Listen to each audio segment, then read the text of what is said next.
Shabbat Shalom. Soyez bénis. Yahweh est amour. Et il a envoyé son Fils bien-aimé. Nous savons. Nous avons parlé de quand Mashiach est venu, quand il a été circoncis, mais aussi pourquoi. Ça a un rapport avec ce qui s'est passé dans les cieux et ce qui se passe sur la terre.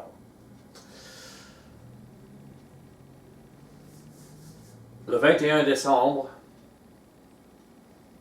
dans les nations, il y a une fête, il y a un événement qui arrive. Le Dieu Soleil meurt. Et c'est le mois c'est la journée la plus courte de l'année.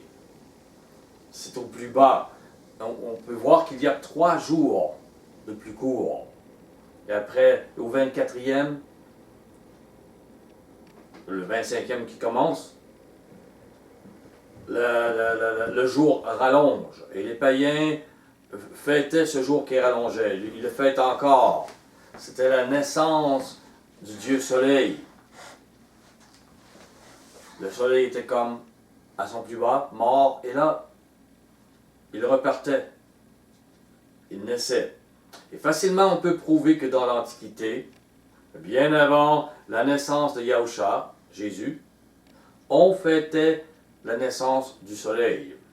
Et de multiples dieux le représentant, comme Mithra, Apollon, Dionysos, Bacchus, etc. Les nations ont changé les noms, mais c'est toujours le Dieu Soleil qu'on adore le 25 décembre, que l'on vénère par un culte. On fêtait la naissance donc de tous ces dieux et du Dieu Soleil, le 25 décembre. Et ce fait est d'une autorité publique. Il est historique, facile à trouver. Cherchez et vous trouverez. Et on ne peut pas trouver la vérité si on ne la cherche pas. C'était pour continuer cette vénération au soleil, donc, et à ses avatars, que l'on institua malhonnêtement la naissance de Jésus, Yahusha, le 25 décembre.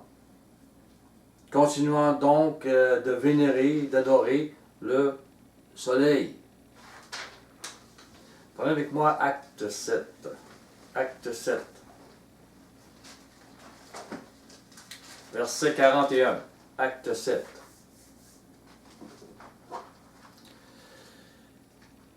La nation, l'Israël nation, est sortie d'Égypte. Le maître avait donné 10 plaies, avait ouvert la mer Rouge, avait enterré l'armée égyptienne dans la mer. Il avait donné ses commandements sur une montagne en feu. Et durant que Moïse était parti, à peine un mois, à peine, le peuple était sorti d'Égypte, mais l'Égypte n'était pas sortie du peuple. Et l'Égypte avait cette religion babylonienne avec d'autres noms. Donc, en ce jour-là, la nation d'Israël se fit un veau. C'est un bœuf. C'est Baal, c'est Bel et Baal babyloniens qui avaient ramassé aussi les Égyptiens. Ils offrirent un sacrifice à l'idole et se réjouirent de l'œuvre de leurs mains. Allez voir aujourd'hui pour l'ouverture des Jeux du Commonwealth à Birmingham. Et vous verrez ce bœuf géant et les gens qui sont à genoux devant lui. Et ça a coûté des millions de dollars pour mettre cela devant un paquet de nations. Baal est encore là. Au verset 42, alors Yahuwah se détourna, les livra à l'armée, au culte de l'armée du ciel.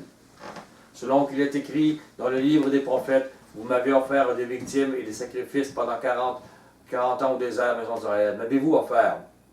Les chrétiens, en parenthèse, suivent le culte de l'armée du ciel, en suivant le culte de la Rome catholique, qui suit toutes ces choses qui étaient romains, qui étaient égyptiens, babyloniens auparavant.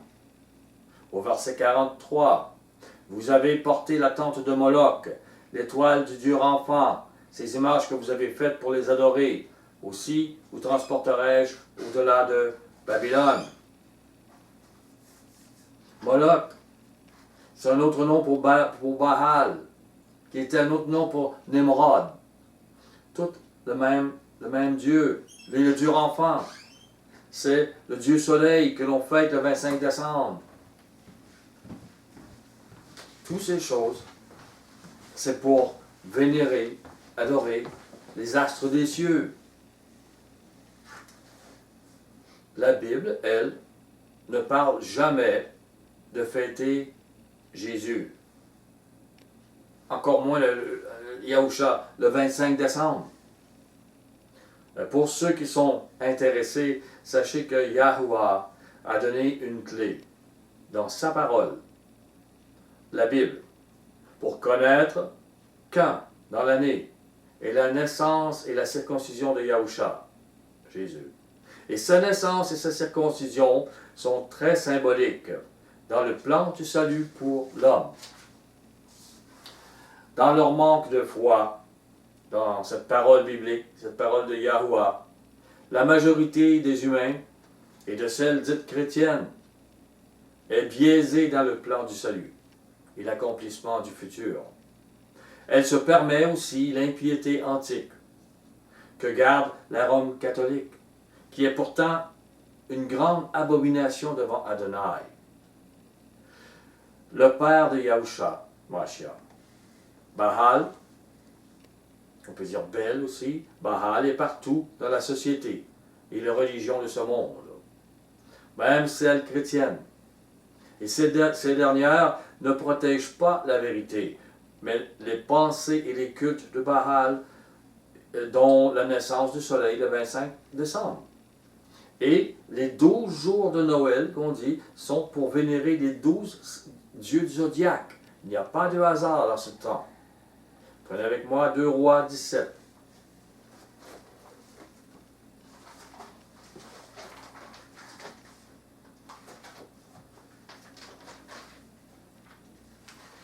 Le Roi 17, verset 7. 7 et 8. Cela arriva parce que les enfants d'Israël péchèrent contre Yahuwah, leur Elohim, qui les avait fait monter du pays d'Égypte, de dessous de la main de Pharaon, roi d'Égypte, et parce qu'ils craignirent d'autres dieux.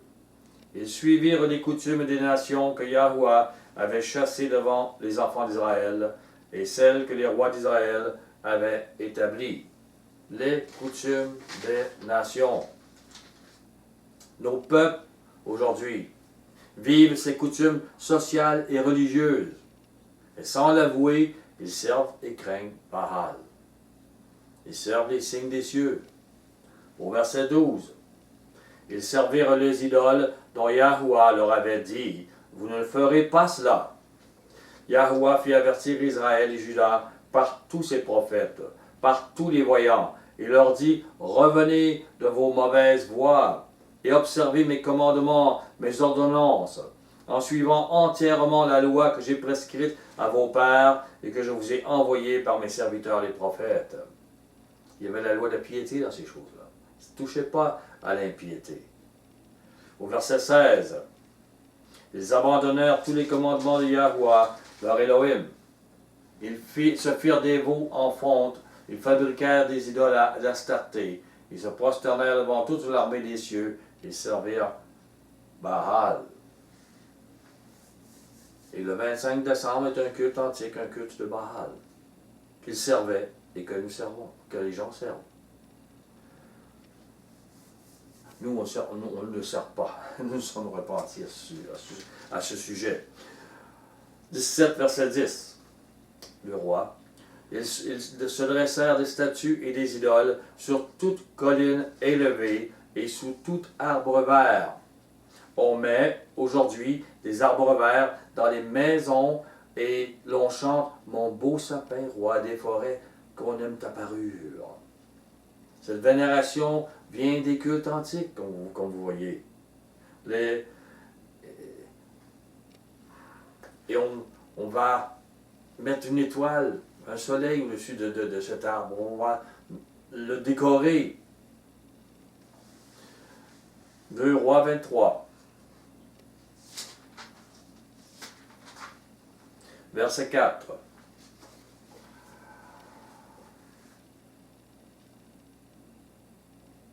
Le roi ordonna à Ilkija, le souverain sacrificateur, et aux sacrificateurs du second ordre, et à ceux qui gardaient le seuil, de sortir du temple de Yahuwah tous les ustensiles qui avaient été faits pour Baal, pour Astarté, et pour toute l'armée des cieux.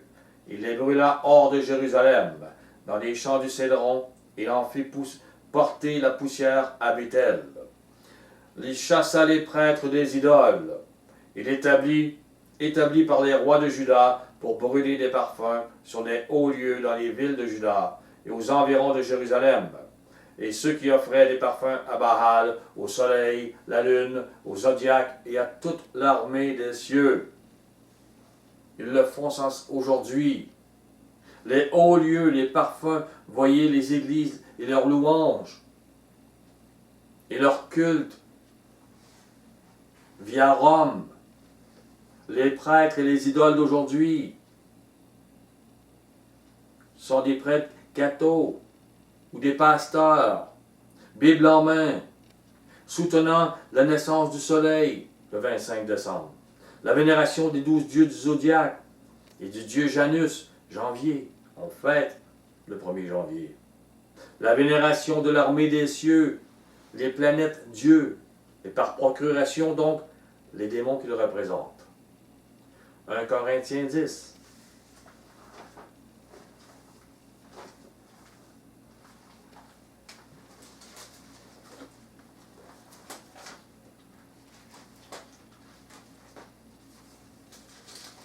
Verset 6. Or, ces choses sont arrivées pour nous servir d'exemple, afin que nous n'ayons pas de mauvais désirs comme ils en ont eu. Ne devenez point idolâtres, comme quelques-uns d'eux, selon qu'il est écrit, le peuple s'assit pour manger, pour boire, puis se levèrent pour se divertir. Devant qui, devant quoi? Devant les veaux, devant le bœuf, devant Baal. Et tout le culte qu'ils ont à ce propos. Culte que nous retrouvons dans toutes nos sociétés. Au verset 14, c'est pourquoi, mes bien-aimés, fuyez l'idolâtrie. Pas réjouissez-vous et prêchez l'Évangile durant ce temps. Fuyez l'idolâtrie. Je dis que ce qu'on sacrifie au verset 20, ce qu'on sacrifie, on le sacrifie à des démons. Ce que vous faites comme argent, comme temps, comme nourriture, comme fête pour Baal, c'est à des démons que vous le faites. Et non à Yahuwah. Or, je ne veux pas que vous soyez en communion avec les démons. Vous ne pouvez boire la coupe d'Adonai et la coupe des démons. Vous ne pouvez participer à la table d'Adonai et à la table des démons. Vous ne pouvez pas vivre les fêtes de Baal et toutes ces choses de l'armée des cieux. En même temps que dire, je vais fêter aussi les fêtes qui sont dans Lévitique 23, Deutéronome 16, qui sont le plan de Yahuwah, les fêtes pour nous.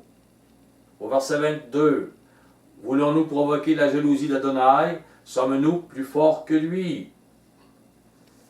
Apocalypse 9.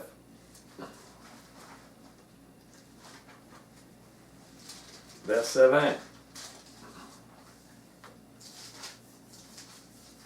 Les autres hommes qui ne furent pas tués par ces fléaux ne se repentirent pas des œuvres de leurs mains, de manière à ne point adorer les démons et les idoles d'or, d'argent, d'airain, de pierre, de bois, qui ne peuvent ni voir, ni entendre, ni marcher. Et ils ne se repentirent pas de leur meurtre, ni de leur enchantement, ni de leur impudicité, ni de leur vol. Acte 15, 19.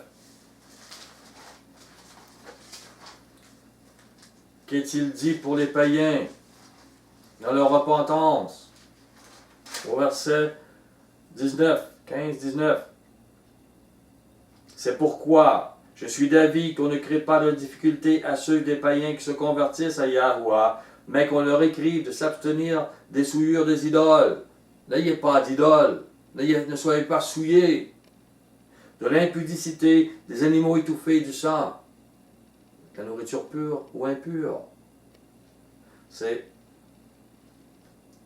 Prenez avec moi 2 Rois, de nouveau. 2 Rois 23.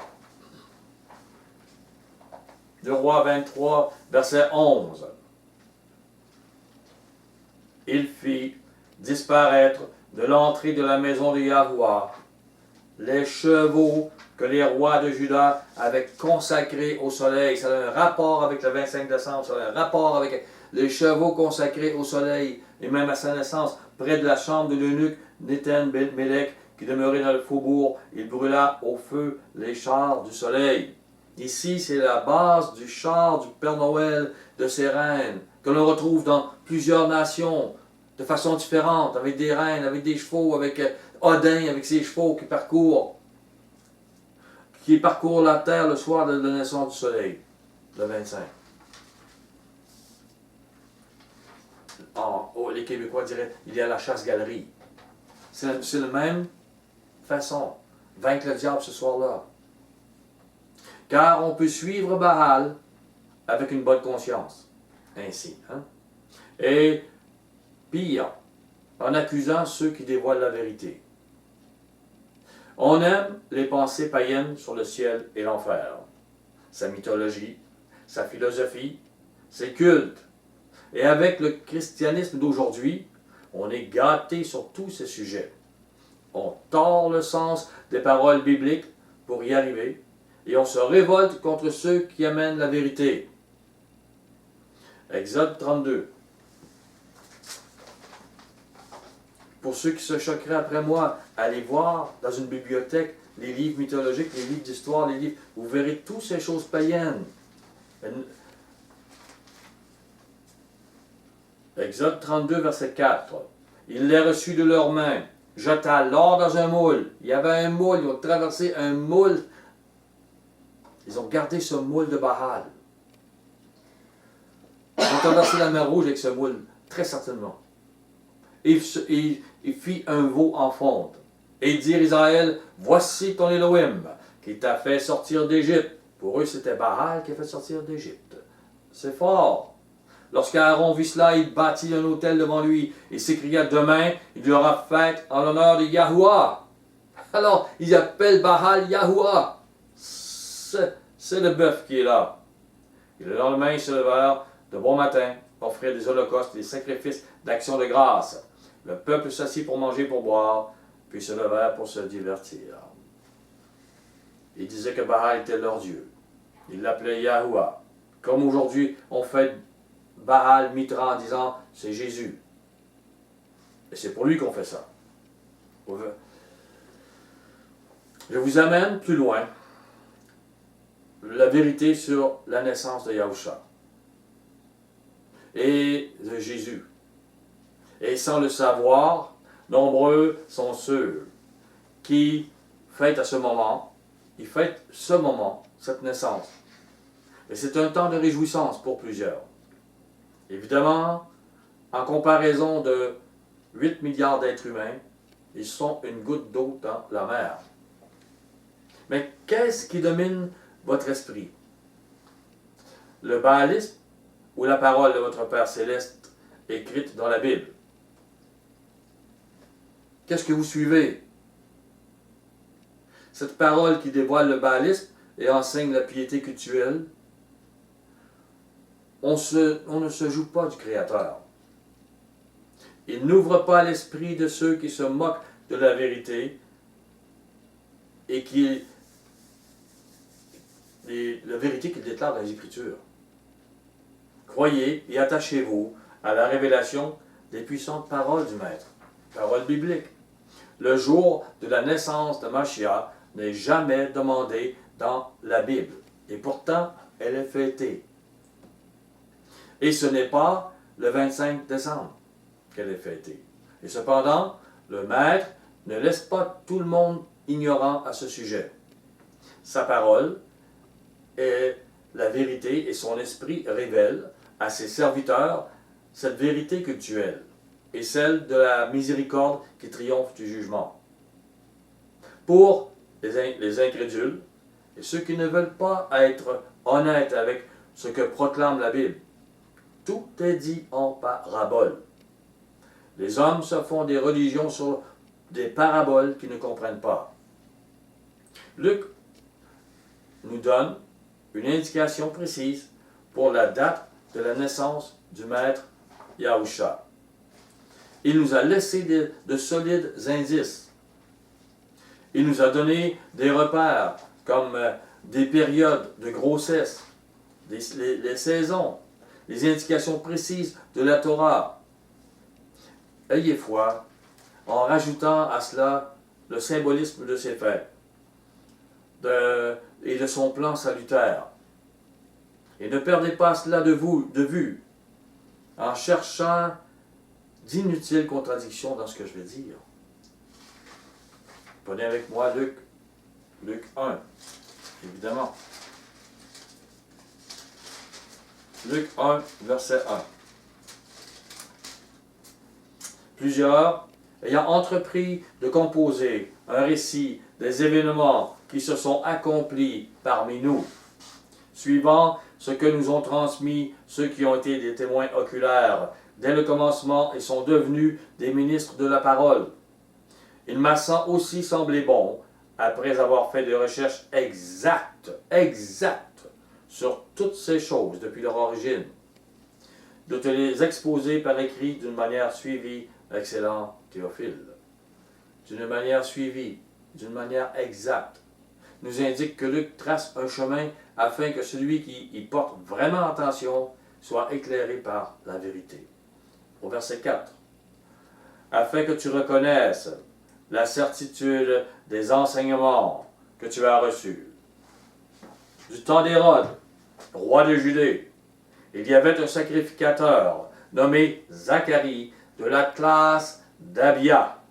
Sa femme était d'entre les filles d'Aaron, elle s'appelait Élisabeth.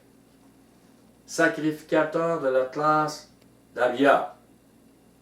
C'est important. Voyez, il parle d'Hérode. Luc nous situe dans le temps. Mais le temps d'Hérode, ce temps était déjà passé pour eux. Au verset 6. Tous deux étaient juste devant Yahuwah, observant d'une manière irréprochable tous les commandements et toutes les ordonnances d'Adonai. Pour être juste devant Yahuwah, vous devez suivre à la base sa piété selon l'alliance, le sacerdoce, selon le pain de ce jour qui est pour vous. Et c'est selon l'enseignement, et pour nous c'est l'enseignement de Yahushua Mashiach. Au verset 7, il n'avait point d'enfant, je n'irai pas plus loin là-dessus, je parle ailleurs aussi, évidemment. Il n'avait point d'enfant parce qu'Élisabeth était stérile, et ils étaient l'un et l'autre avancés en âge. Or, pendant qu'il s'acquittait de ses fonctions devant Yahuwah, selon le tour de sa classe, il fut appelé par le sort.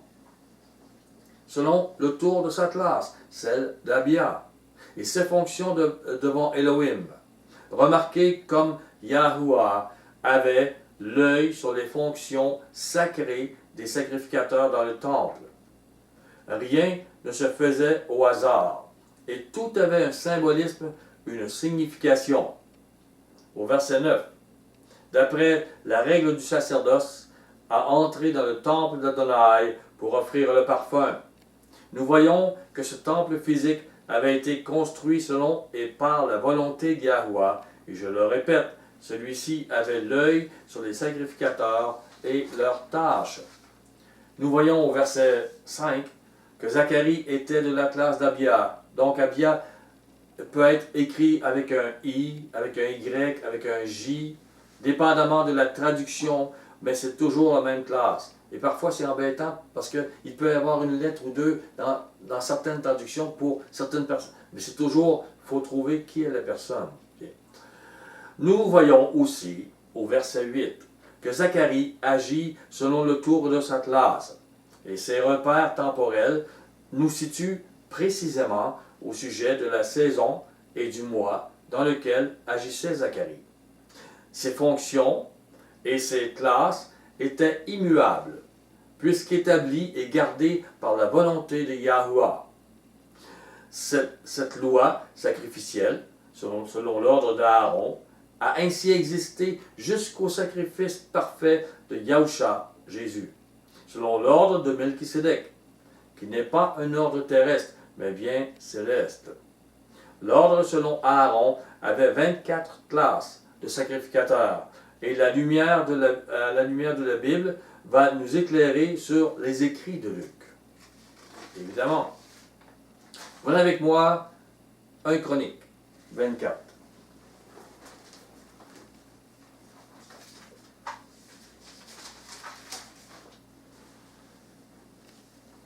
Mon épouse s'attendait à cela.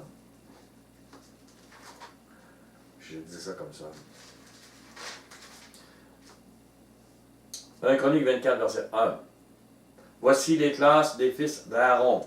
Fils d'Aaron, Nadab, Abihu, Éliazar et Itamar. Au verset 3. David divisa les fils d'Aaron en les classant pour le service qu'ils avaient à faire.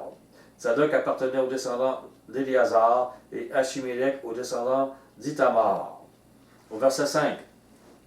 On les classa par le sort, les uns avec les autres, car les chefs du sanctuaire et les chefs de Yahuwah étaient les chefs du sanctuaire et les chefs de Yahuwah étaient des fils d'Éliazar et des fils d'Itamar. Moi, j'ai de Dieu, de Yahuwah. Oui, c'est écrit de la maison ici. Continue.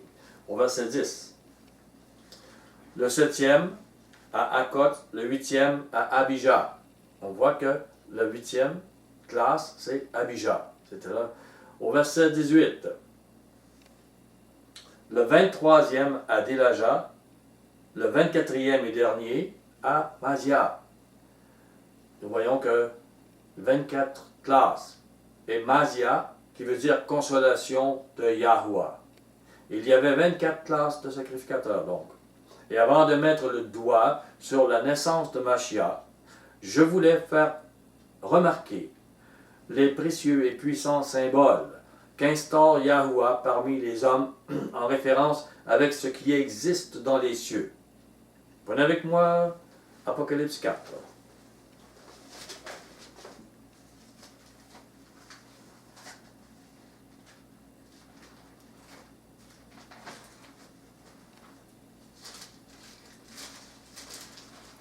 Apocalypse 4, verset 1.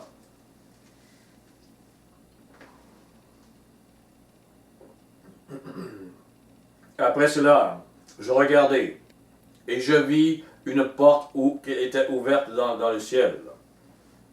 La première voix que j'avais entendue, comme le son d'une trompette, et qui me parlait, dit, monte ici, et je te ferai voir ce qui doit arriver dans la suite.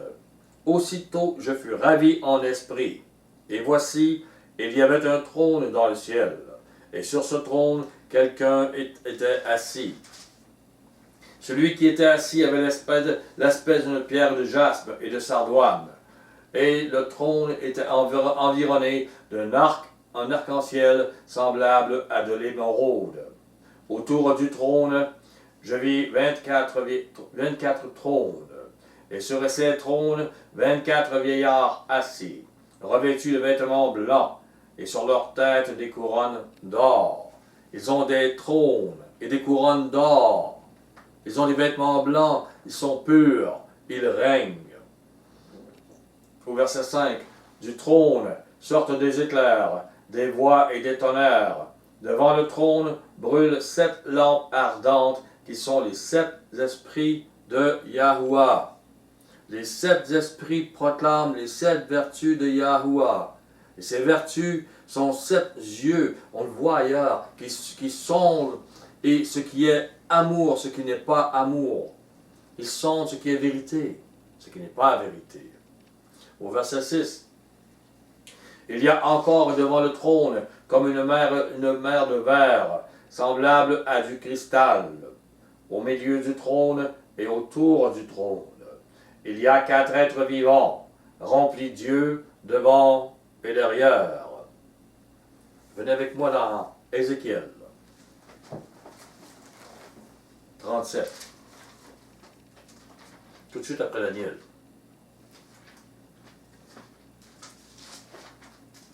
Non, après Jérémie, avant Daniel, excuse-moi. Avant Daniel, après Jérémie, Lamentation. Ézéchiel. 37, verset 9. Il me dit, prophétise, et parle à l'esprit, prophétise, fils de l'homme.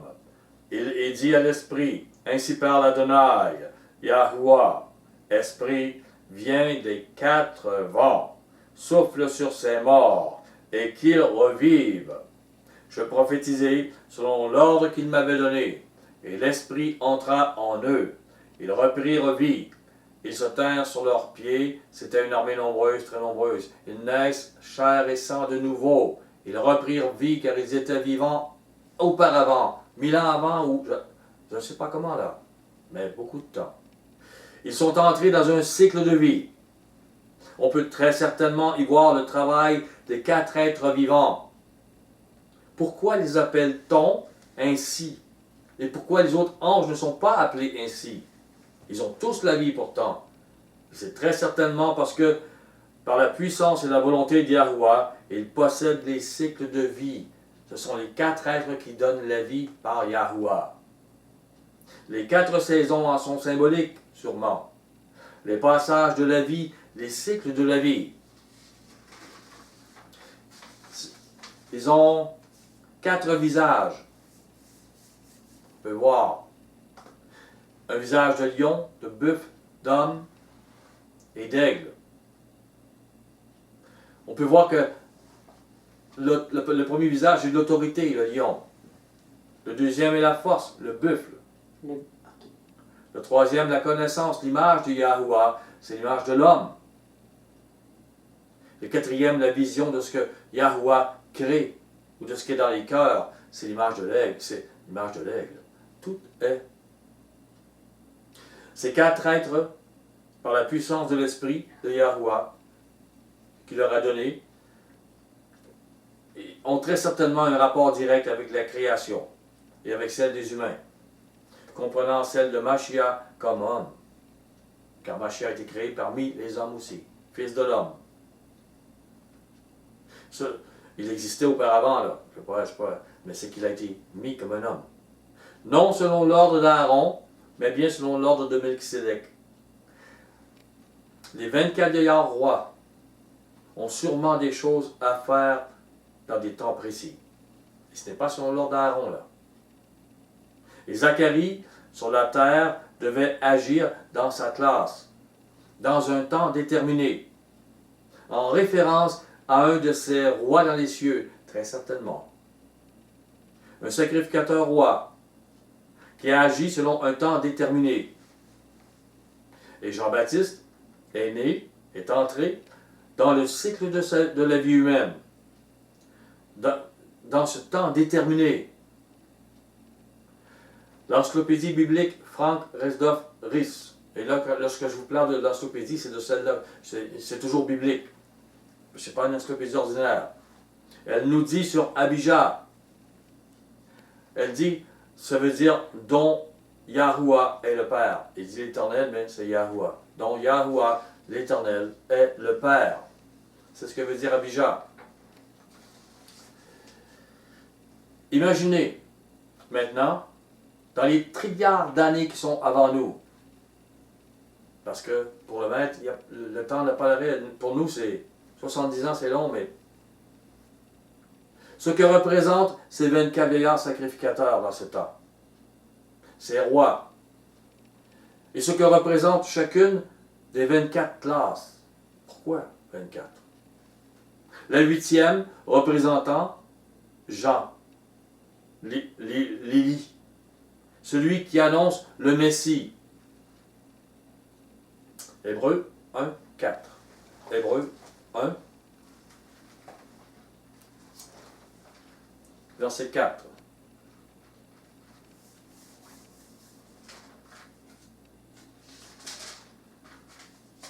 Au verset 2, il dit, Yahuwah dans ces derniers temps nous a parlé par le Fils, qu'il a établi héritier. Il a été établi, il est devenu héritier de quelque chose qu'il n'avait pas, héritier de toutes choses, par lequel il a créé le monde. Au verset 4, il dit, devenu d'autant supérieur aux anges. Il est devenu supérieur. Qu'il a hérité, on parle encore d'un héritage, d'un nom plus excellent que le leur. Car auquel des anges, Yahuwah a-t-il jamais dit, tu es mon fils, je t'ai engendré aujourd'hui. Et encore, je serai pour lui un père, et il sera pour moi un fils. Wow! Celui qui s'est fait, ce qui s'est fait là, cette naissance, liée avec une annonce de Jean-Baptiste qui annonce le Messie. C'est directement lié avec une des classes dans les cieux, très certainement. Mashiach, on le voit, est devenu supérieur aux autres anges. On le voit. Si vous ne l'acceptez pas ou si vous... c'est que vous avez mal appris. Croyez. Au verset 6. Et alors, et lorsqu'il introduit de nouveau dans le monde le premier-né, il dit que tous les anges de Yahuwah l'adorent. Il est élevé. Au verset 13. Et auquel des anges n'a-t-il jamais dit, assieds-toi à ma droite. Voilà, il lui donne la main droite, il lui donne, assieds-toi à ma droite, jusqu'à ce que j'ai fait de tes ennemis ton marchepied. Des ennemis vaincus. Venez avec moi. Et quelque chose arrive de nouveau sur la terre et dans les cieux. On parle d'ennemis vaincus. Jean 16.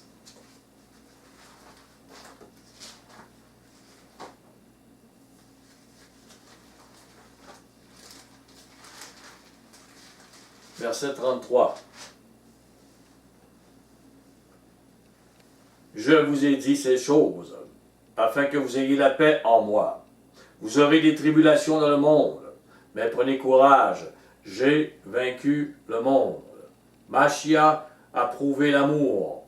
Il a vaincu la haine par l'amour. Il a instauré une justice. Apocalypse 17.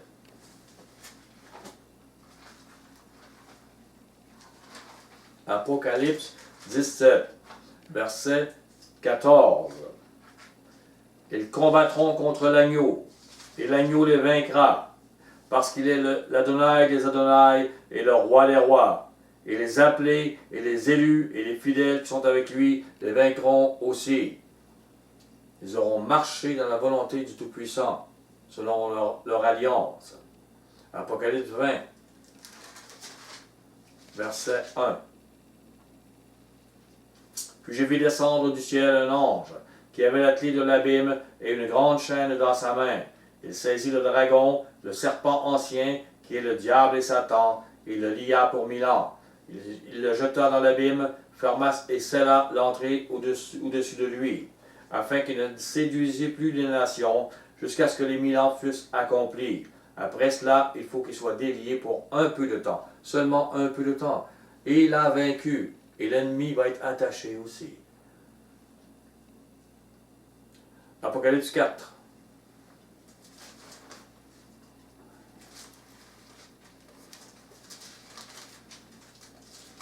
Verset 9. Quand les 4 êtres vivants rendent gloire et honneur et action de grâce à celui qui est assis sur le trône, à celui qui vit au siècle des siècles, les 24 vieillards se prosternent devant celui qui est assis sur le trône. Ils adorent celui qui vit au siècle des siècles et ils jettent leur couronne devant le trône en disant « Tu es digne, notre Adonai et notre Elohim, de recevoir la gloire et l'honneur et la puissance, car tu as créé toutes choses, et c'est par ta volonté qu'elles existent et qu'elles ont été créées. » Vous n'êtes pas créés autrement. Vous ne vous êtes pas créés non plus. C'est par sa volonté que vous êtes là et que vous pourrez vivre si vous suivez sa volonté. Au verset Apocalypse 5, verset 6. Et je vis au milieu du trône et des 4 êtres vivants et au milieu des vieillards un agneau qui était là comme immolé. Il avait 7 cornes et 7 yeux, qui sont les 7 esprits de Yahuwah envoyés par toute la terre. Il vint et il prit le livre de la main droite de celui qui était assis sur le trône. Quand il eut pris le livre, les 4 êtres vivants et les 24 vieillards se prosternèrent devant l'agneau, tenant chacun une harpe et des coupes d'or remplies de parfums qui sont les prières des saints. Certainement, la naissance et la mort de Yahusha a une grande incidence sur la terre et dans les cieux. Nous avons vu dans 1 Chronique 24, versets 7 à 18, les classes. Les 24 classes. Maintenant, venez avec moi là, Ézéchiel. Ézéchiel 28.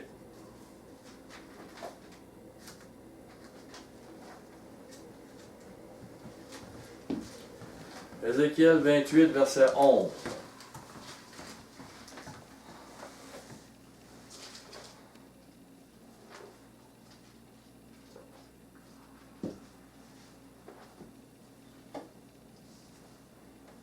En fait, les chérubins ont 4 visages. Hein. Le lion, le bœuf, l'homme et l'aigle. Toutes ces choses sont... Au verset 11, la parole de Yahweh me fut adressée en ces mots. Fils de l'homme, prononce une complainte sur le roi de Tyr. Tu lui diras, ainsi parle Adonai Yahweh, tu mettais le sceau à la perfection. Tu étais plein de sagesse, parfait en beauté. C'est Lucifer ici, on sent. Tu étais en Éden, le jardin de Yahweh.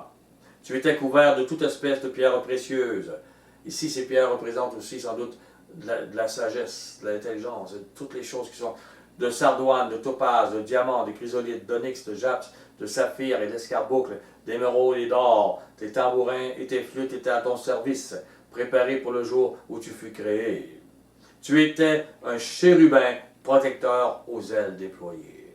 Il était un chérubin, un des puissants, auquel le maître avait remis le tiers des anges sous lui, des généraux, des armées, Je t'avais placé et tu étais sur la sainte montagne de Yahweh, dans le gouvernement de Yahweh. Tu marchais au milieu des pierres étincelantes. Tu as été intègre dans toutes tes voies. Depuis le jour où tu fus créé, le maître n'a pas créé un être méchant. Il a créé un être où il a mis tout.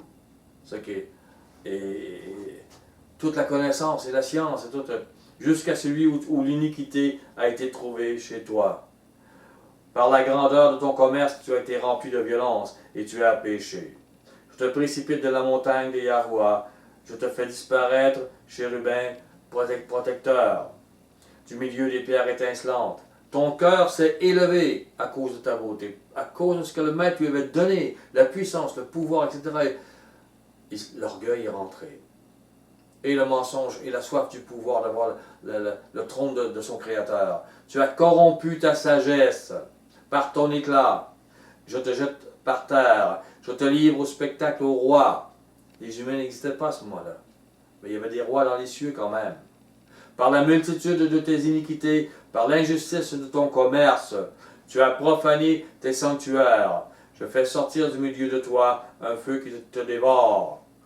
Je te réduis en cendres sur la terre, aux yeux de tous ceux qui te regardent. C'est spécial ce qui vient d'être dit là. Est-ce que Satan deviendra, lui aussi, de la cendre sur la terre, ou n'est-ce qu'une expression?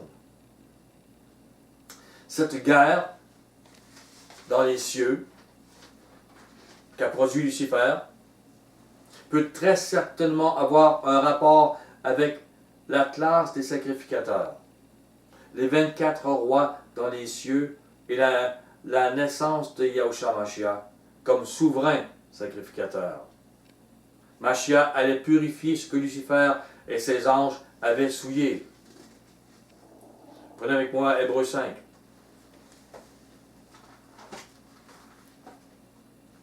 Hébreux 5. Verset 4. Nul ne s'attribue cette dignité, et s'il n'est appelé de Yahweh comme le fut Aaron. Et Mashiach ne s'est pas non plus attribué la gloire de devenir, il n'était pas, devenir souverain sacrificateur mais il la tient de celui qui lui a dit, tu es mon fils, je t'ai engendré aujourd'hui. Comme il dit encore ailleurs, tu es sacrificateur pour toujours selon l'ordre de Melchisédek.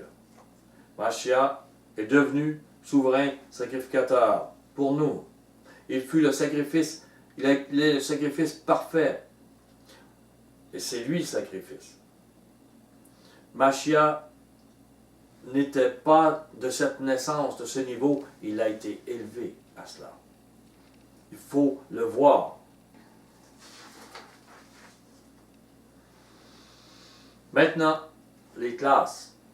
Si vous prenez 1 Chronique 24, verset 7, vous verrez que la première classe, c'est celle de Jéhoiarib, qui veut dire que Yahweh défendra.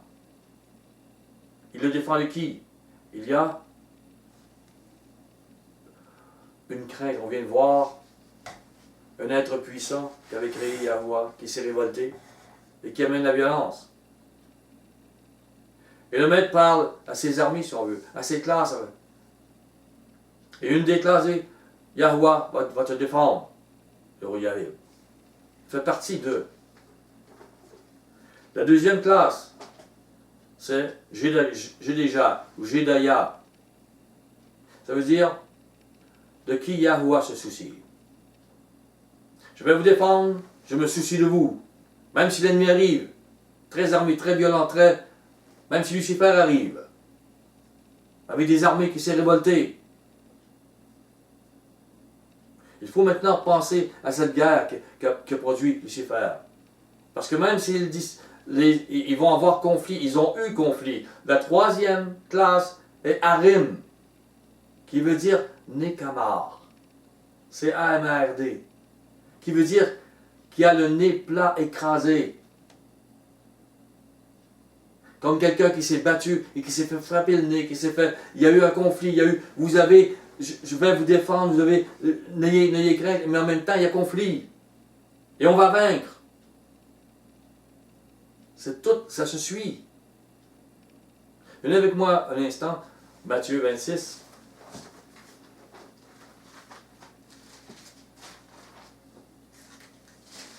Matthieu 26, 53.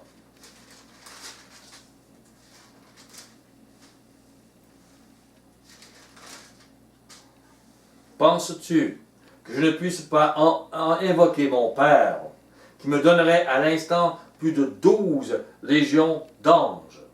On pourrait penser que ces 12 légions d'anges seraient produites par des rois des 12 classes. On pourrait penser. Il y a des... C'est possible ou non, là c'est pas grave. Maintenant, la quatrième classe, c'est Séorim. Ça veut dire orge. Pensez, il y a la guerre, vous avez été averti. Maintenant, il y a Harim qui s'est fait casser. Mais maintenant, l'orge qui représente la nouvelle année. Après cette guerre gagnée, est annoncée une nouvelle année. La cinquième classe, c'est Malkija.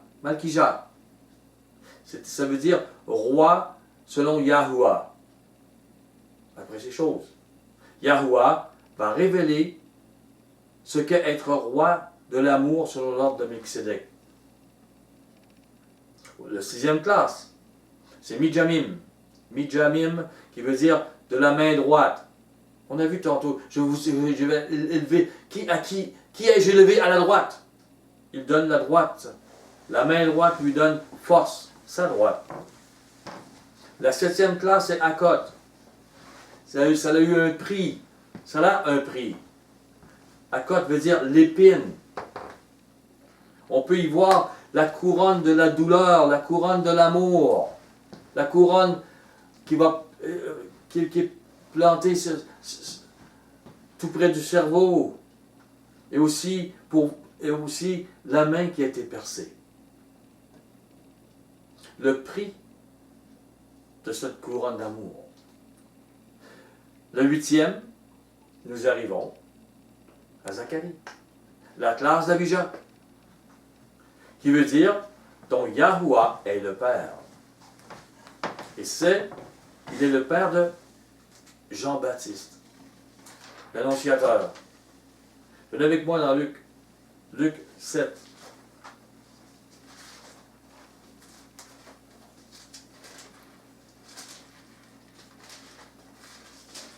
Verset 24.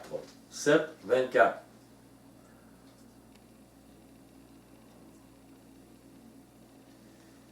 Lorsque les envoyés de Jean furent partis, Yahusha se mit à dire à la foule au sujet de Jean, « Qu'êtes-vous allé voir au désert? Un roseau agité par le vent? Mais qu'êtes-vous allé voir? Un homme vêtu d'habits précieux? Voici, ceux qui portent des habits magnifiques et qui vivent dans les délices sont dans les maisons des rois. Qu'êtes-vous donc allé voir? Un prophète? Oui, vous dis-je, et plus qu'un prophète. C'est celui dont il est écrit, voici, j'envoie mon messager devant ta face, pour préparer ton chemin devant toi. Et je vous le dis, parmi ceux qui sont nés de femmes, il n'y en a point de plus grand que Jean. Cependant, le plus petit dans le royaume de Yahweh est plus grand que lui. Jean, dont Yahweh est le Père, il témoigne de Jésus, de Machia. Il est l'Élie qui vient avant Machia. Mais je dirais qu'il est aussi le Moïse qui annonce la terre promise. Il a montré au peuple la terre. Mais ce n'est pas lui qui fait entrer le peuple dans le royaume de Yahweh. Et voilà pourquoi la 9e classe est celle de Josué. On dit Joshua. Mais c'est aussi, quand ils disent Jo, c'est aussi Yah. C'est pas, ils l'ont appelé Yoshua, parce que c'est un Y au lieu d'un J, mais c'est Yah. Yahshua ou Yahushua. C'est le même nom que le Messie. Joshua qui symbolise justement Yahusha, qui fera entrer le peuple dans le royaume de Yahweh. Donc, la 9e classe, après Abia, qui est annoncée, c'est celle de Joshua, celle de Yahusha. Donc, qui veut dire dont le salut est Yahweh. Ou Yahweh est votre salut. C'est le nom de Mashiach.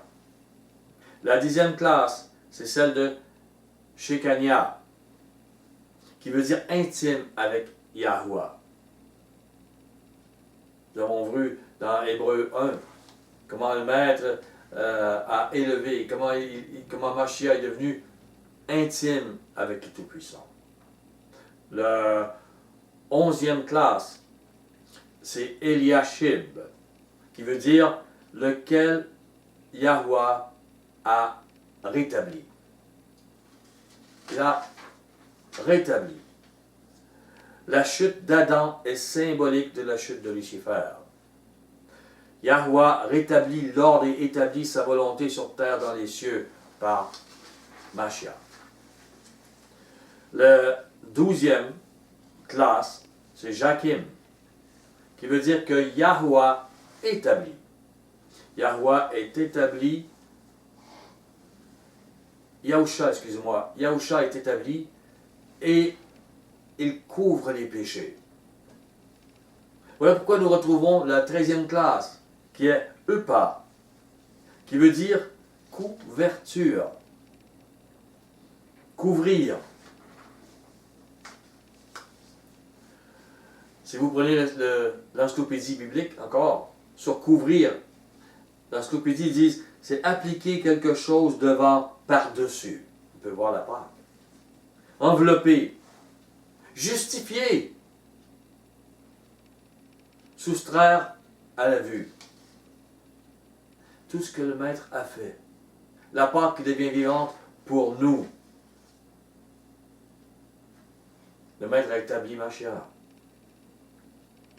Et la 14e classe, c'est Jéshébéab, qui veut dire siège du Père.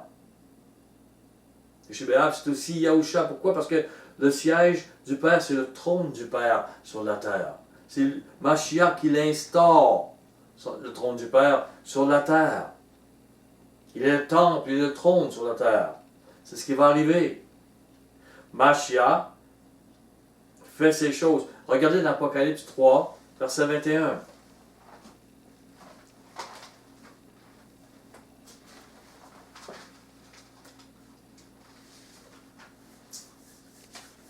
Les 24 vieillards dans le ciel ne sont pas montrés, pour rien. Elles ne sont pas. Et les 24 classes qui avaient été établies en Israël n'étaient pas pour rien non plus. Tout est symbolique. 3, 21. Celui qui vaincra, je le ferai asseoir avec moi sur mon trône. Le siège de Yahuwah. Comme moi-même, j'ai vaincu et je me suis assis avec mon Père sur son trône. Le siège de Yahuwah sur terre. Mashiach a reçu l'autorité du Père, celle de souverain sacrificateur selon l'ordre de Melchisédek. Prenez avec moi Hébreux 9, verset 23.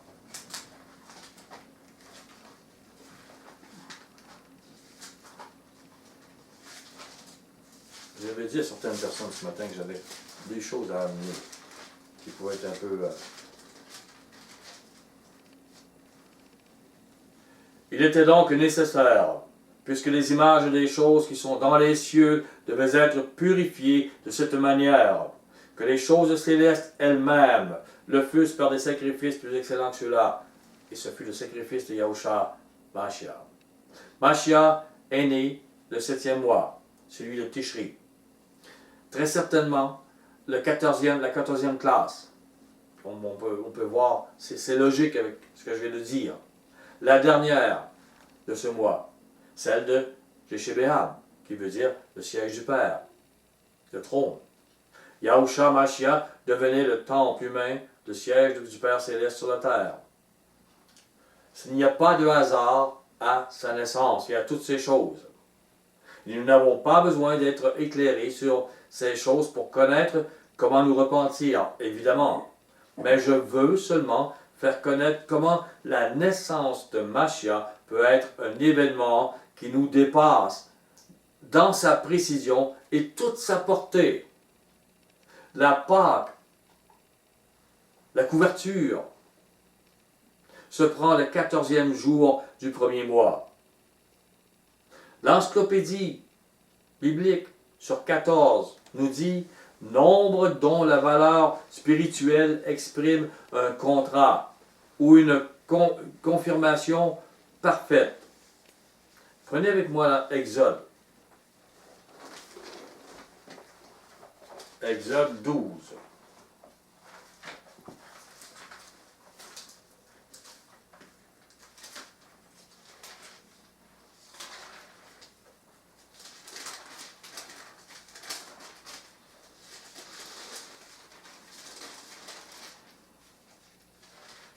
Verset 5. Ce sera un agneau sans défaut, mâle, âgé d'1 an. Vous pourrez prendre un agneau ou un chevreau.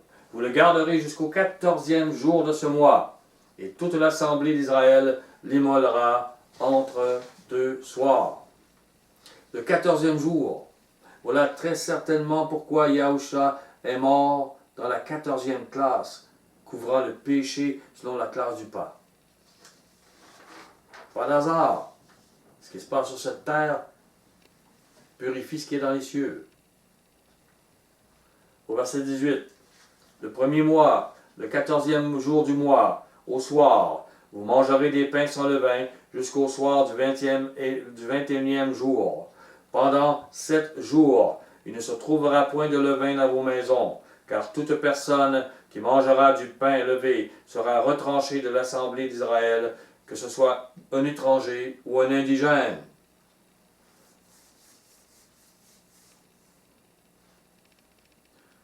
On peut voir Abia le 14e jour. Pas Abia. je veux dire, la classe de Jéchébéal, excusez-moi, le 14e jour. Il n'y a plus de levain rendu à cette classe. Machia purifie dans les cieux, sur la terre. Il est vainqueur. Regardez avec moi 2 Chroniques 13. Je vous promène un peu aujourd'hui. La parole, il y a tellement de choses révélatrices, puissantes, importantes. Au verset 16, 2 Chroniques 13, 16. Les enfants d'Israël s'enfuirent devant Juda. Les nations se sont séparées. Le royaume de Juda et le royaume d'Israël n'étaient plus le même royaume. C'est une histoire. Et Yahweh les livra entre ses mains. Abijah et son peuple leur fit éprouver une grande défaite. Et 500 000 hommes d'élite tombèrent morts parmi ceux d'Israël. Les enfants d'Israël furent humiliés en ce temps. Et les enfants de Juda remportèrent la victoire, parce qu'ils s'étaient appuyés sur Yahweh, l'Élohim de leur père. Abijah poursuivit Jéroboam et lui prit des villes, Béthel et les villes de son ressort, Jéchana et les villes de son ressort, Jéphron et les villes de son ressort. Mais Abijah devint puissant. Il eut 14 femmes et engendra 22 fils et 16 filles. Le reste des actions d'Abijah, ce qu'il a fait, ce qu'il a dit, cela est écrit dans les mémoires du prophète Iddo. Abijah, celui dont Yahweh était le père. 14 femmes. Jean, à partir des 14 premières classes dans les cieux, dans ces classes, devint l'annonce pour le maître. Matthieu 1, 17.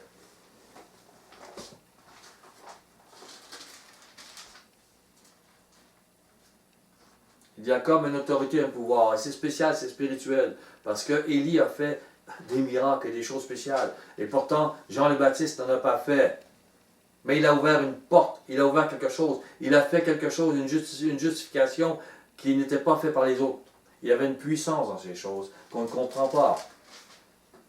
Au verset 17, il y a donc en tout 14 générations depuis Abraham jusqu'à David. 14 générations depuis David jusqu'à la déportation à Babylone. 14 générations depuis la déportation à Babylone jusqu'au Ashkamashia. Ce n'est pas un hasard si l'année commence et puis 14 jours plus tard, c'est la Pâque, la couverture. Et 3 fois 14. 3 fois 14, c'est 42 mois. 42 mois, c'est 3 ans et demi du ministère de Mashiach. C'est 3 ans et demi du ministère des deux témoins. C'est 3 ans et demi de la bête qui va dominer, qui montre la rébellion de Satan. C'est spécial ces 3 fois-là. Et la victoire du Maître. Pas de hasard, encore une fois.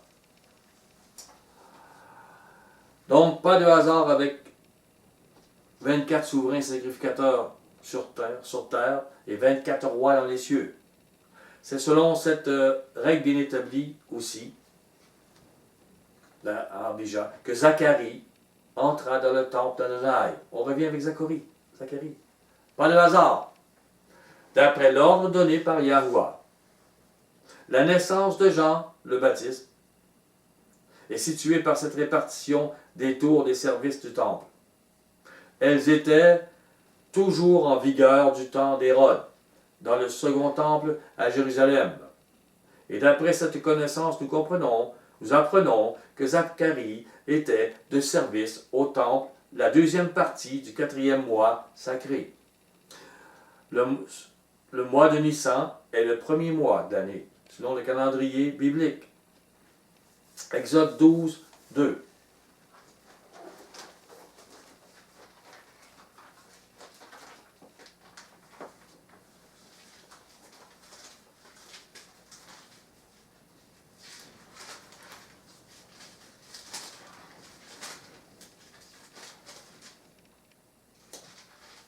Exode 12, 2. Ce mois-ci sera pour vous le premier des mois. Il sera pour vous le premier mois de l'année. C'est le printemps, fin mars, début avril. Le mois où Yahuwah a institué la Pâque. Exode 13, verset 4. Vous sortez aujourd'hui dans le mois des épis. C'est le même mois. Le mois des épis, c'est fin mars, début avril. L'orge est en épis et le lin est en fleurs en Judée. Deutéronome 16.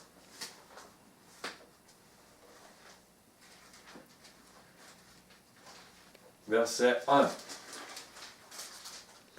Observe le mois des épis. D'autres traductions disent observe attentivement le mois des épis et célèbre la Pâque à l'honneur de Yahuwah ton Elohim. Car c'est dans le mois des épis que Yahuwah ton Elohim t'a fait sortir d'Égypte pendant la nuit. Lorsque vous êtes au Moyen-Orient, lorsque vous êtes en Judée présentement, en Israël, vous voyez que le mois des épis arrive dans ce premier mois. Maintenant, les mois selon Yahuwah, les 12 mois de l'année, et parfois 13, parce qu'il y a parfois 13 mois. Le Hadar, le 12e mois, et parfois Hadar 2 aussi. Vous voyez le premier mois est Nissan. Il y a le premier mois, donc la première classe et la deuxième classe.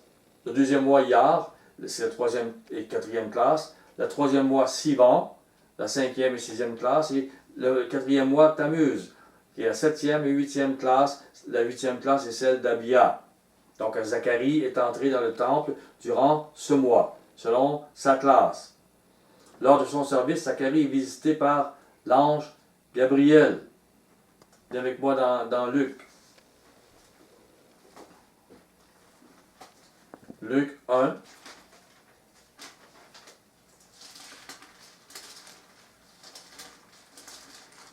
Verset 5. Du temps d'Hérode, roi de Judée, il y avait un sacrificateur nommé Zacharie de la classe d'Abia. Sa femme était d'entre les filles d'Aaron, s'appelait Élisabeth. Au verset 8. Or, pendant qu'il s'acquittait de ses fonctions devant Yahuwah, selon le tour de sa classe, il fut appelé par le sort. Au verset 11. Alors un ange d'Adonai apparut à Zacharie et se tint debout à la droite de l'autel des parfums. Au verset 13, l'ange lui dit, « Ne crains point, Zacharie, car ta prière a été exaucée. Ta femme, Élisabeth, t'enfantera un fils, et tu lui donneras le nom de Jean, Yohanan. Ta prière a été exaucée. » De quoi parlait l'ange Gabriel? Il parlait de la prière fervente qu'avait tenue le plus à cœur Zacharie durant sa vie. Avoir un enfant. Il dut prier fervemment dans la vingtaine, dans la trentaine, dans la quarantaine et même dans la cinquantaine. Et aujourd'hui, lui et sa femme, ayant vieilli, ils n'y croyaient plus. À tel point que l'ange lui dit au verset 20, il lui dit, « Et voici, tu seras muet, et tu ne pourras parler jusqu'au jour où ces choses arriveront, parce que tu n'as pas cru à mes paroles, qui s'accompliront en leur temps. Les paroles du Maître s'accomplissent. Croyez. » En hébreu, le nom Zacharie est Zechariah, et même son nom le prédestinait, car il signifie celui dont Yahuwah se souvient, ou simplement Yahuwah se souvient.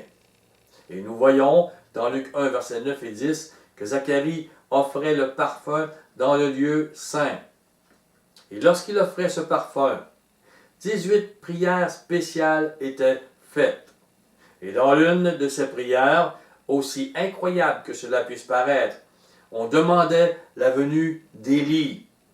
Et sans le savoir, Zacharie avait de nouveau prié pour la naissance d'un fils, car le second Élie, attendu dans cette prière, serait Jean, son fils. Prenez avec moi Malachie. dernier livre de la Bible, de l'Ancien Testament, je veux dire. Dernier livre. Malachie 4. Verset 5. Voici, je vous enverrai Élie, le prophète, avant que le jour de Yahweh arrive, ce jour grand et redoutable.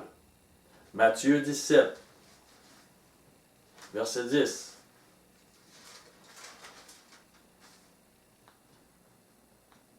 Les disciples lui firent cette question. Pourquoi donc les scribes disent-ils qu'Élie doit venir premièrement? Il répondit, il est vrai qu'Élie doit venir et rétablir toutes choses. Mais je vous dis qu'Élie est déjà venu, qu'ils ne l'ont pas reconnu, qu'ils l'ont traité comme ils l'ont voulu. De même, le Fils de l'homme souffrira de leur part. Les disciples comprirent alors qu'il leur parlait de Jean-Baptiste. Gabriel a annoncé à Zacharie que son fils marchera par l'esprit et la puissance d'Élie.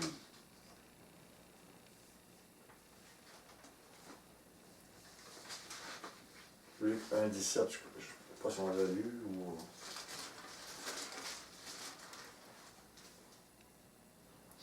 Luc 1, 17 nous dit « Il marchera devant Yahweh avec l'esprit et la puissance d'Élie pour ramener les cœurs des pères vers les enfants et les rebelles à la sagesse des justes, afin de préparer à Adonai un peuple bien disposé. »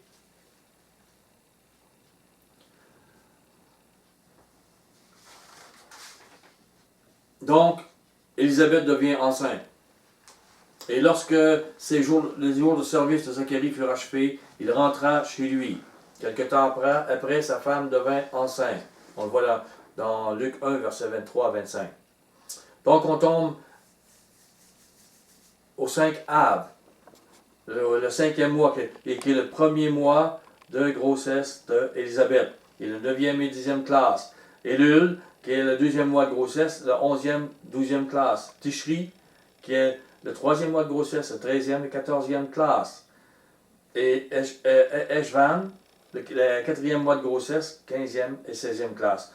Le Kishlev, qui est le 9e mois de l'année, mais le 5e mois de grossesse, 17 et 18e classe.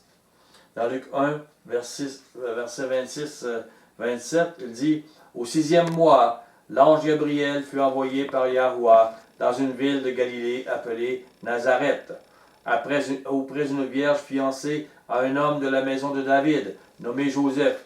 Le nom de la vierge était Myriam, était Marie. Myriam, Marie, est visitée par l'ange Gabriel. Elle tombe enceinte à son tour. Alors commencent les 9 mois de grossesse. Donc, le 10e mois, le mois de Tevet, est le 6e mois de grossesse d'Élisabeth. Et le 11e mois, le mois Shvat, est le premier mois de grossesse de Marie. Et c'est le 21e et 22e classe. Le mois le Hadar est le 2e mois de grossesse, le 23e et 24e classe. Le mois de Nissan, qui est le premier mois de l'année, est le 3e mois de grossesse de Marie, et le 1er et 2e classe. Le mois d'Iyar est le 4e mois de Marie. Le mois suivant est le 4e mois de grossesse de Marie. Le mois de Tammuz est le 6e mois de grossesse de Marie. Le mois d'Av est le 7e mois de grossesse et le 9e et 10e classe. Le mois d'Elul est le 8e mois, le 11e, 12e classe. Et le mois de Tishri est le 9e mois de grossesse, fin septembre, début octobre. Ce 7e mois est Tishri. C'est un temps de sainte convocation. On le voit dans Lévitique 23, versets 2 à 3. Et il dit, chaque fois qu'il y a un temps de convocation ici, il y a un saint Shabbat. Et il y a une sainte convocation. Et ça, chaque fois que le maître parle d'une sainte convocation, au chapitre 23, elle est reliée à une fête de Yahweh. Ils sont tous des Shabbats, ainsi que le Shabbat hebdomadaire. C'est 7 Shabbats annuels où sont écrits le plan de Yahweh pour notre salut.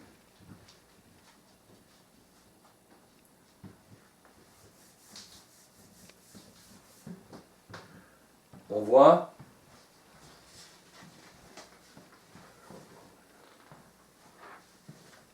Lévitique 23.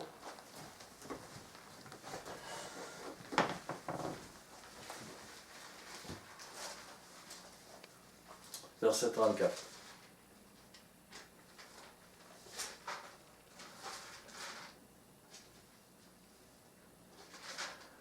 Parle aux enfants d'Israël et dit que le 15e jour de ce mois, ce sera la fête des tabernacles, en l'honneur de Yahuwah, pendant 7 jours.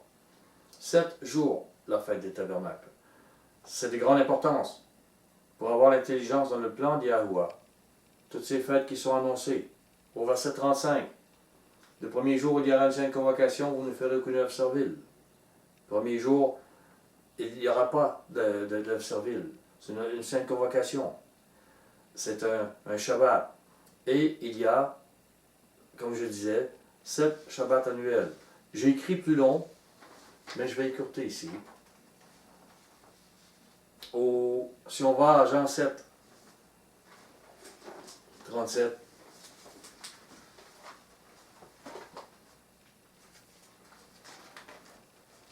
on voit que la dernière fête, c'est celle du dernier grand jour. Elle a une grande importance. Le maître, durant ce jour, dit le dernier jour, le grand jour de la fête, parce que il y a 7 jours dans la fête des tabernacles, mais il y a un 8e jour qui est une autre fête. C'est le dernier grand jour, le jour de correction. Yahusha se tenant debout, s'écria, si quelqu'un a soif, qu'il vienne à moi et qu'il boive. Ce jour a une grande signification. Pour en parler, je l'ai dit plus dans d'autres études. Veuillez écouter l'étude sur Crésis, le jour de la correction. C'est l'étude 674. Et j'ai fait d'autres études aussi sur le jour du jugement. Ça va vous éclairer là-dessus. Et durant l'année, tous les hommes adultes devaient se rendre à Jérusalem pour célébrer Yahuwah en rendant le culte de ses fêtes. C'est ce culte que vous devez vivre aujourd'hui. C'est le plan de Yahuwah. C'est la piété. Maintenant, le temple physique n'existe plus à Jérusalem. Mais on vit les fêtes bibliques à travers le monde. Ils sont encore à célébrer. Jean 4, verset 20. Nos pères ont adoré sur cette montagne. Et vous dites, vous, que le lieu où il faut adorer est à Jérusalem. On parle d'adoration, on parle de culte. C'est une païenne qui parle de culte à Mashiach. C'est spécial. C'est des perles qui vont être dit là. Femme, lui dit Mashiach, Yahusha, crois-moi, l'heure vient où ce ne sera ni sur cette montagne, ni à Jérusalem que vous adorez le Père. C'est plus un temple physique, ni à Samarie, ni à Jérusalem. Vous adorez ce que vous ne connaissez pas. Ils n'ont pas la parole de Yahuwah. Nous adorons ce que nous connaissons, car le salut vient des Juifs. La parole a été donnée aux Juifs, à Israël, mais aussi ils ont porté Yahusha Mashiach qui est le salut. Mais l'heure vient où elle est déjà venue, où les vrais adorateurs adoreront le Père en esprit et en vérité. Car ce sont là les adorateurs que le Père demande. Yahuwah est esprit, il faut que ceux qui l'adorent en esprit et en vérité à travers les nations. Un reste dans toutes les nations. Le Messie est le temple dont le disciple de Mashiach fait partie. Le Maître avait annoncé ces choses.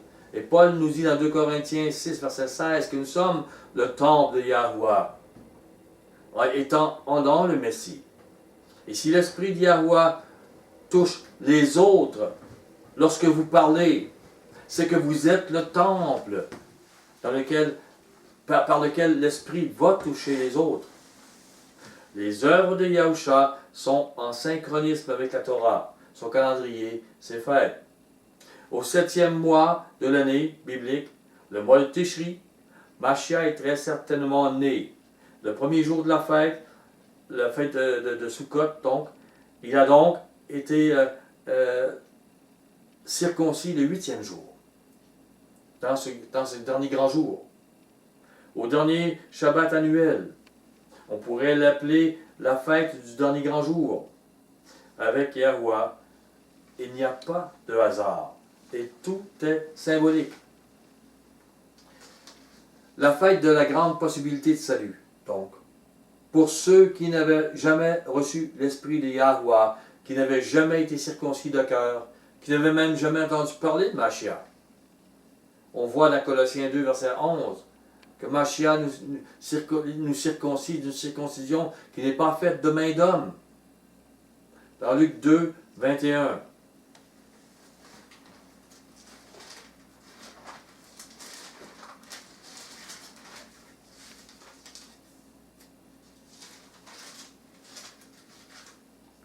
Le 8e jour auquel l'enfant devait être circoncis étant arrivé, on lui donna le nom de Yahusha, nom qu'avait indiqué l'ange avant qu'il fût conçu dans le sein de sa mère. Le 8e jour, Yah, votre salut. Ça représente la circoncision du cœur pour tous ceux qui vont croire à ce moment-là. Ça représente leur salut en Yahusha. Mashiach est né pour cela.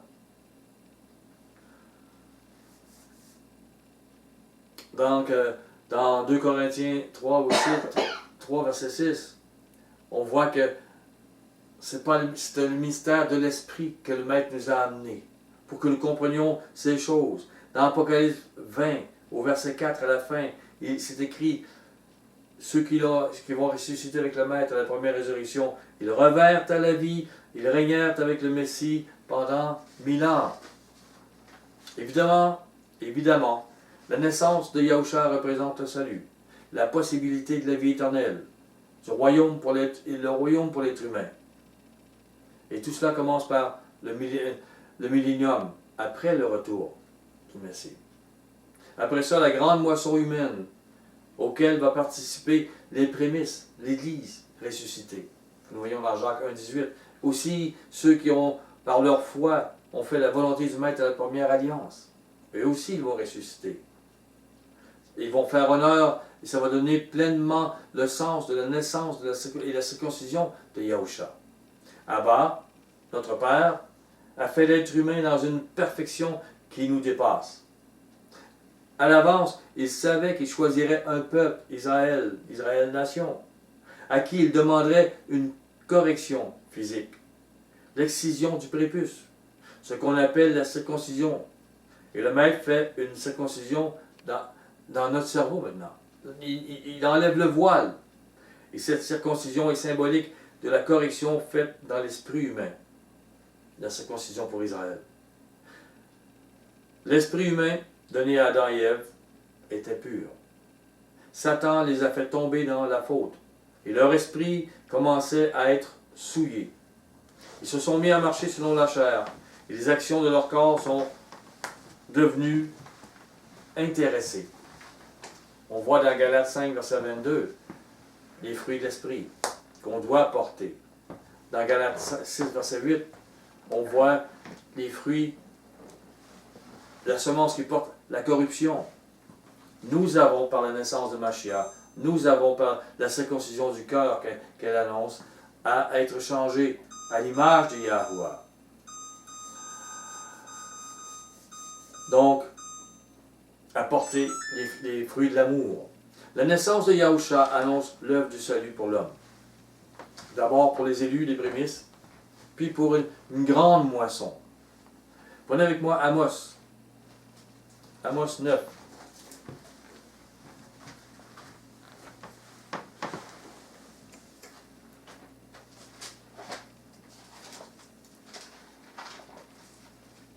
Amos 9, verset 11.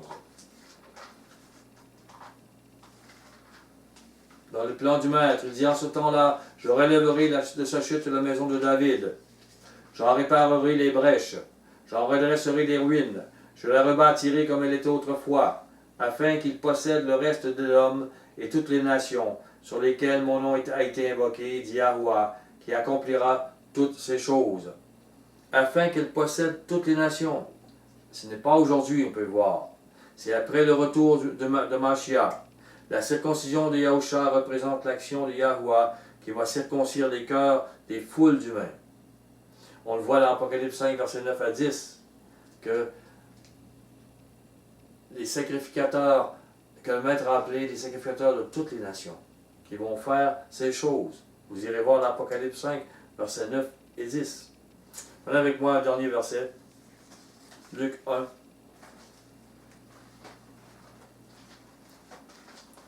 Verset 30 à 33.